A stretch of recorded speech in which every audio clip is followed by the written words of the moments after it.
রান্নাবান্নায় আগ্রহী হয়ে ওঠা সবার কাছেই কিন্তু আনন্দময় একটা বিষয়।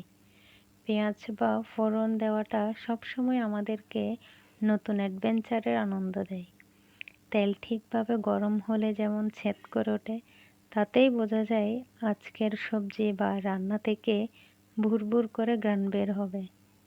আর অসাবধানে তেল গরম হওয়ার আগেই পেঁয়াজ বা ফোড়ন দিলে সেগুলো কোনো শব্দ করে না, ঘ্রাণও পাওয়া যায় না।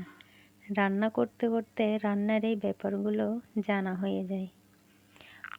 একটু কম উপকরণে দ্রুত রান্না করে ফেলাই ভালো, কিন্তু তাতে স্বাদ যেন ভালো থাকে, সেই চেষ্টাটা থাকা দরকার।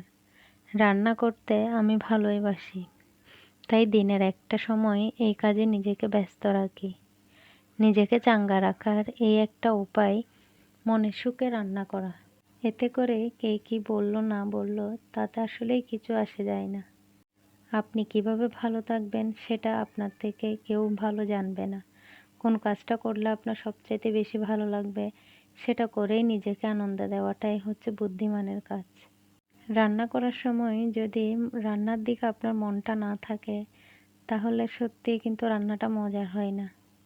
আমরা মেয়েরা তো দিনের অর্ধেকটা সময় শুধুমাত্র রান্নাঘরেই পার করে দিই। দিনের অর্ধেকটা সময় যে রান্নাঘরে কাটাই আমরা, সেই সময়টাকে যদি নিজের মনের মতো করে নিতে না পারি, তাহলে কেনই বা রান্নাঘরে এতটা সময় দিলাম বলেন তো?